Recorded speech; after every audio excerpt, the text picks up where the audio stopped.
Hausa Novels Empire. Mana subscribe ku taɓa alamar ƙararrawar sanarwa domin samun shirye-shiryenmu da zarar mun ɗora. Ci gaban labarin motsa sha'awa kashi na 4. Masu sauraro, barkanmu da sake kasancewa da ku a ci gaban wannan labarin da muke kawo muku a wannan tashar taku ta Hausa Novels Empire tare da ni Asa. Taku Pinky Darling Mrs. J ita ce ta wallafa. Yanzu za mu ɗora daga inda muka tsaya a baya. Masu sauraro sai ku biyo mu. Inna Talatu ta je gurin boka ya tabbatar mata sai an kawar da matarsa zai iya auren Hajara ko an haukata ta, amma fa sai an samo sumar kanta idan ta tsefe. Babu hanyar da Hajara ba ta bi ba, amma abu ya gagara, saboda haka suka yanke shawarar ta fara koyon kitso. Ta wannan hanyar kawai za ta iya samun sumar kanta. Cikin sa'a kuwa Hajara ta iya kitso sosai. Ranar tana gidan ciyaman bayan sun kammala aiki. Suna zaune ana hira, wayar Hajara ta fara ringin. Ta ɗauka, hello ƙawata, ya aka yi ne? Ban dai samu jin abin da aka gaya mata ta ɗaya ɓangaren ba. Na ji tana faɗin, gaskiya ki ba ta haƙuri, ba zan iya zuwa na yi mata kitson ba. Sai dai ta same ni gida da yamma, kuma ita kaɗai zan yi wa yau ba, sai an jima. Ta katse kiran. Sadiya shine sunan matar ciyaman. Kallon Hajara ta kana ta ce, gaskiya ba ki da kirki, yanzu kin iya kitso har neman ki ake yi, amma ba ki taɓa gaya min ba. Sai dai na je gida a nemo min mai kitso. Zaman tare ya ce haka kuwa. Dan sosa kai Hajara ta kana ta ce, ki haƙuri anti Sadiya. Na yi zaton kin sani kawai kitson ne ba kya so sai inda kika saba. Amma yau zan goge laifina, ki ɗauko tsinke na tsefe miki kan, na yi miki sabon kitso. Sai oga ya kasa gane ki. Murmushi Sadiya ta kana ta ce, yauwa yanzu na ji magana, bara na ɗauko. Ta shige bedroom ɗinta. Wani kallon yarinya kin shigo hannu Hajara ta bi ta da shi. Fitowa ta kana ta baiwa Hajara tsinke, ta fara tsefe mata kan cikin dabara. Ta saka gashin Sadiya cikin riga, ta ci gaba da tsefe mata kan, ta yi mata kitso. Cikin farin ciki, duk da kyautar da Sadiya ta bata kin karɓa ta wuce gida. Inna Talatu na zaune bakin rijiya. Hajara ta shigo da wata uwar guda ta ce, Inna, burina zai cika, yau na samo abin fa. Ita ma Innar shewa ta saka suka shige cikin ɗaki, kar jama'a su ji abin da suke magana a kai. Karɓar gashin Inna ta kana ta saka cikin leda ta ce, da zafi-zafi ake dukan ƙarfe. Yanzu gurin boka zan je ya fara aikin nan yau, don ban ki gobe a ɗaura aurenki da ciyaman ba. Washe baki Hajara ta kana ta ce, Inna ta kaina, to sai kin dawo, ga kuɗin abin hawa. Ta zaro 3,000 ta baiwa Inna. Shiryawa ta fita. Hajara kuwa tana zaune tsakar gida tana chat da ciyaman. Hoton nononta ta tura mai, yana dubawa ya kira ta bidiyo call. Ba kunya ta janye ɗaurin ƙirjin, manyan na shanunta suka fito. Lashe baki yayi ta yi kamar maye. Ya ce, Hajara, gaskiya ke fi Sadiya manyan kaya. Anya ba zan yi wuf da ke ba? Ta ce, anya kuwa za ka iya? Saboda na ga kamar tsoron matarka kake. Ciyaman ya ce, ba tsoronta nake ji ba, rigima ce kawai ban so. Kin ga da a ce a waje muka san juna zan iya auren ki. Amma yanzu idan na ce zan aure ki, ai ko surutun mutane kaɗai ya ishe mu. Kawar da zancen Hajara ta ce, a bar zancen ya isa, kaga wanka zan shiga sai an jima. Bata jira abin da zai faɗa ba, ta kashe wayar saboda ya bata takaici sosai. Kiranta ya sake amma ta ki ɗauka. Kashewar ta yi gaba ɗaya ta shige wanka. Ɓangaren Inna Talatu kuwa bayan ta isa gurin boka ya karɓi gashin, ya yi surkullensa, ya jima sosai kana ya kalli Talatu ya ce, ke shaidaniya, komai zai tafi yadda ki so. Amma fa akwai ranar ƙin dillanci, saboda haka ki je kawai ku fara shirye-shiryen biki. Don yanzu haka matar ta haukace, za ta shiga duniya. Shi kuma mijin daren yau zai zo da maganar auren, ba zai taɓa samun nutsuwa da kwanciyar hankali ba, har sai an ɗaura auren. Inna Talatu ta ce, godiya nake boka, mai yau mai gobe, me yi lokacin da ya so, mai share kukan duk wanda ya zo neman taimako wurinsa. Rausar da kai ya kana ya ce, ki tafi kawai zan ji da komai. Talatu ta dawo gida, zuciyarta tas babu abin da ke damunta. Abin mamaki a sauran gida ta samu Hajara da Sambo ciyaman suna hira, har ƙasa ya durƙusa ya gaida ta. Ta amsa sai washe baki take. Ta ce, Hajara, ai ya kamata ku shiga cikin gida, ba sai kun tsaya a sauran gida ba. Dariya Hajara ta ce, shi kenan Inna. Sadiya kuwa tana zaune ta sha kwalliya tana jiran ciyaman ya dawo, sai ji ta kanta na mugun sarawa, ana kiran Sadiya, Sadiya, Sadiya. Muryar ƙanwarta ta ji, ai kuwa ta amsa kiran. Daga nan ta fita gidan da gudun tsiya, tana cizgar kayan jikinta. Mai gadin gidan ya bi bayanta da gudu, amma ina ya kasa cin mata har ta ɓace wa ganinsa. Ɓangaren Amman kuwa bai dawo gidan ba sai ƙarfe 9 na dare saboda sun haɗu da Najib ya sanar da shi yadda suka yi da Samha. Nan suka yanke shawarar gobe za su tafi gida ya kai ta gurin dadi. Doguwar riga a baya ya siyo mata mai masifar kyau da tsada, tare da takalmi da 'yar ƙaramar jaka da sarƙar diamond da ring. Sai manyan turarurruka, falo ya duba bai ganta ba. Bedroom ɗinsa ya shiga, wanka kana ya shirya cikin kayan bacci. Ya ɗauko jakar kayan ya fito, bedroom ɗin ya shiga da sallama can ƙasan makoshi. Tana zaune gefen bed ta rafka takumi, ta ji sallamar. Amsawa ta yi tare da gaida shi. Bai amsa ba, aje mata jakar kayan ya kana ya ce, ki duba ki gani idan sun yi miki. Gobe za mu je gida ki gaida dadi. Abin da zan gaya miki idan mun je, duk abin da Hajiya Sara ta faɗa miki ki yi banza da ita, kar ki shiga sabgarta. Ba ta da imani, kawai ki gaida dadi. Idan ya tambaye ki ina muka haɗu, ki gaya mai a hospital muka haɗu. Ke marainiya ce ba ki da kowa. Samha ta ce, na ji zan yi komai kamar yadda ka ce. Taɓa baki yayi kana ya ce, ke dai kika sani, ki gwada rigar ki gani. Kallonsa ta yi kana ta ce, to ka fita na saka. Tsaki yayi kana ya ce, ba inda zan je, me zan gani a jikinki? Bai kai mutum da zan kalla ba, ba ki da komai yarinya. Sosai maganar ta ɓata wa Samha rai, bathroom ta shiga ta saka rigar ta fito. Ta yi masifar kyau, kallo ɗaya ya yi mata, ya kawar da kansa. Tare da tashi ya ce, ƙarfe 11 za mu tafi, ki shirya a kan lokaci. Wannan jakar guda idan mun je dadi za ki baiwa. Okay, thanks. Ina so ka ara min wayarka na kira ƙawata. Fita ba tare da ya yi magana ba, bedroom ɗinsa ya shiga. Wata durowa ya janyo, kwalin waya ya ɗauko, ƙirar iPhone 13 Pro tare da SIM card. Ya fita, bedroom ɗinta ya koma. Gaban miro ya tarar da ita har ta saka rigar bacci tana fesa turare. Idanunsa ne suka sauka kan tsinin na shaninta. Da suke tsaye babu alamar faduwa. Saurin kawar da kansa ya juyowa ta tana faɗin, please ka duba min kaina. Wannan abin yaushe za a cire min shi, ya dame ni fa. Ta faɗa tana turo baki. Amman ya ce, ke fa gaba ɗaya 'yan renin wayo ce. Shi ne sai yanzu za ki magana, saka rigarki mu je hospital. Dakta ya duba ki. Bata fuska ta yi kana ta ce, ni fa ba zan iya sauya kaya ba, mu je kawai. Wani kallon baki da hankali ya mata. Ba shiri ta ɗauko a baya ta ɗora saman rigar. Da mayafi suka fita, kiɗin motarsa ya ɗauka, ba su zame ko ina ba sai hospital ɗinsa. Dr. Z na nan, Aman ya ce, bandage za ka cire mata, gaba ɗaya na manta da shi. Dr. Z ya ce, oh my god, ya jima a kanta fa, washe gari ya kamata a cire mata shi, saboda gurin ya sha iska, na ga kai ma dakta ka san komai. Na yi tsammanin ka cire mata. Shiru Aman ya yi, Dr. Z na ta surutu bai kula shi ba.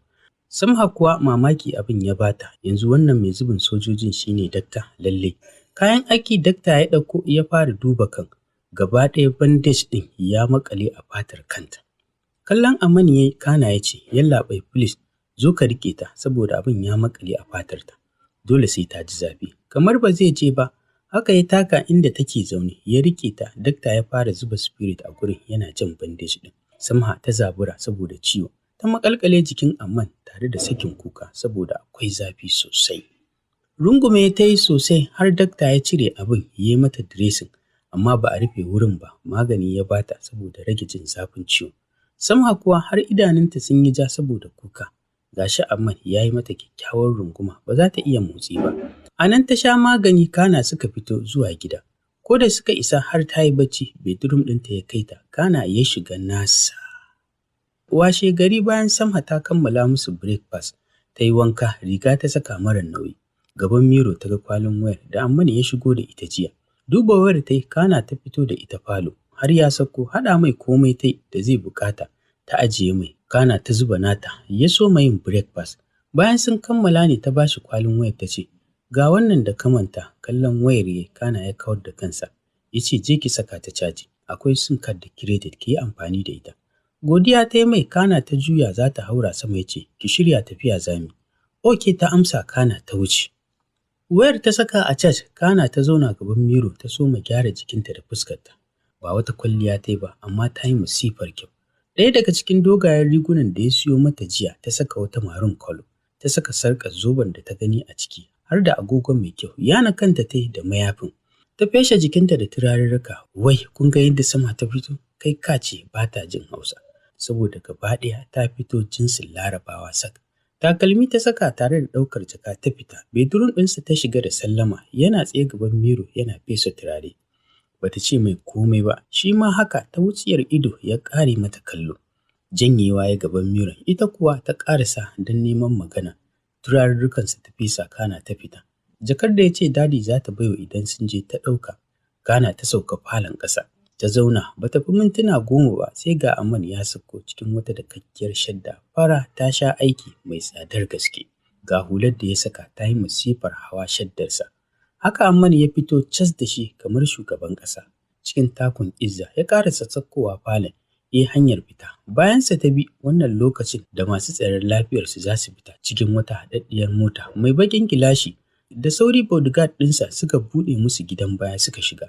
Kana aka rufe, direba ya shiga, saura suka shiga cikin motoci, gateman ya wangale musu gate suka fita. Kan titi suka hau mota kusan 12 sun saka su Amman a tsakiya. Tafiya suke cikin isa da takama kan titi. Duk wanda ke kan titi idan ya ga sunan da ke cikin lambar motocin sai dai ka ga yana kaucewa tare da ɗaga musu hannu babba da yaro. Kowa so yake ya ga Amman har suka ƙarasa gida. Samha kuwa cike take da mamaki da ayoyin tambaya. Wane ne Amman? Duk da ko gidan da suke ciki kaɗai ya isa ya tabbatar mata ba ƙaramin mai kuɗi ba ne. Ga suturar da yake sakawa, ga wayoyin hannunsa su kaɗai abin kallo ne. Ta lula duniyar tunani, bata san sun ƙarasa gidan ba. Buɗe motar da aka yi ne ya dawo da ita duniyar tunanin da ta tafi. Fitowa ta yi Amman sarkin shan ƙamshi. Sai da ya gama jan aji kana ya fito kusa da ita ya tsaya tare da miƙa mata hannu. Alamar ta ɗora nata a kai. Ba musu ta ɗora nata suka nufi hanyar shiga cikin gidan. Masu sauraro, kun ga yadda suka ba da kala kuwa? Abun ba a magana, kyau da kyau sun haɗu guri ɗaya. Wani murmushi ne Amman ke zubawa kamar ba shi ba. Kai ka rantse sun jima suna soyayya. Bodyguard ɗinsa kuwa har bakin ƙofar shiga falon suka raka shi. Kana suka tsaya a nan don jiran fitowarsa. Amman kuwa ciki suka shiga. Masu aiki suka shiga zubewa suna kwasar gaisuwa. Hannu kawai yake ɗaga musu. Samha kuwa yadda ta ga Amman na yi ita ma haka ta yi. Babban falon ginin tangamemen hoton Amman ne ke yi wa wanda duk ya shigo falon sannu da su. Yana sanye cikin ƙananan kaya sai zuba murmushi yake. Sama suka haura nan family photo ne, dadi ne da wata kyakkyawar mace. Amman da Haidar sun rungume iyayen nasu. Fuskokinsu cikin annuri, kallon hoton Samha ke yi ko ba a faɗa ba. Wannan matar ita ce mahaifiyar Amman. Falo suka shiga, ya ce ta zauna ya duba dadi. Zama ta rabin falon duk hoton Amman ne. Zaune ya tarar da dadi yana duba jarida. Kusa da shi Amman ya zauna yana faɗin barka da safiya dadi. Murmushi dadi ya yi na ganin ɗan nasa, shafa kan Amman ne. Kana ya ce yauwa barka my son, ina sirikartawa. Ɗan sosa kai Amman ne. Kana ya ce tana falo. Dadi ya ce je ka zo da ita mu gaisa. Amman ya fita kallon ta. Kana ya ce zo mu je ki kai da dadi. Bayansa ta bi suka shiga gurin dadi har ƙasa ta durƙusa ta gaida dadi cike da jin kunya. Ƙirjinta na dukan uku. Amsawa dadi ya cike da sakin fuska. Ya ce zo nan ki zauna ‘yata. Ki daina jin kunya, ni ɗin mahaifinki ne. Sun koyar da kai ta ƙare ta ce ko nan yaya Abba. Dadi ya ce my son baka gaya min sunan ‘yar tawa ba. Shiru Amman ne yana tunanin ya sunanta. Kallonsa dadi ya kana ya ce wai kunya kake ji Amman, ‘yata gaya min sunanki. Murmushi ta kana ta ce Amina ana kirana da Samha. Dadi ya gyara zama ya ce masha Allah mai sunan manya. Ashe mai sunan mamana son zai aura. Gaskiya na ji daɗi, dama duk mai sunan nan za ka gan shi da nutsuwa ga hankali da kunya. Amman shi dai bai tanka musu ba sai ma cewa dadi ina Haidar ban gan shi ba. Ya fita Abuja ne amma gobe zai dawo idan Allah ya kai mu. Yana rufe baki Hajiya Sara na shigowa falon. Wani mugun kallo ta watsawa Amman da Samha. Kana ta zauna kusa da dadi. Gaida ta Samha ta amsa ba yabo ba fallasa. Amman ya ce Samha tashi mu tafi ko? Dadi ya ce baka gabatar da ita gun mamanku ba. Shiru ya kamar bai ji abin da dadi ya faɗa ba. Sara ta ce ai ba zai gabatar min da ita ba saboda ni ba uwarsa ba ce. Bai ɗauke ni a bakin komai ba. Amma ko baya so matar ubansa nake sha kawai. Bana buƙatar a gabatar min da wannan karuwar abokiyar watsewarsa.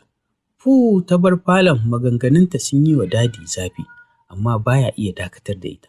Duk lokacin da ta buɗe baki tana cin zarafin 'ya'yansa. Samha kuwa ta mugun fusata saboda ta tsani a kira ta da karuwa. Ajewa dadi jakar ta tana faɗin Abba gashi sai an jima. Bata jira abin da zai faɗa ba ta bar falon da sauri. Sauka ta yi ƙasa ta yi sa'a Hajiya Sara tana falon ƙasa. ita da Janet suna jiran fitowarsu ta ƙara ciwo Samha mutunci ita da Amman. Babu alamar tsoro ko fargaba, Samha ta tunkari Sarah ta ci kwalarta kawai ta kife ta da mari. Janet ta yo kan Samha suka kece da faɗa. Hajiya Sarah ta ce, kan uba har kin isa ki ɗora hannunki a jikina ki bar gidan nan lafiya, wallahi sai na nakasa ki na ga yadda za a yi da wannan auren. Samha ta ce, ke sakara ballagazar mace, rufe min baki, akan me zaki kira ni da karuwa? Tare da ubanki na aikata zina ko da uwarki na yi karuwanci? Gaya min.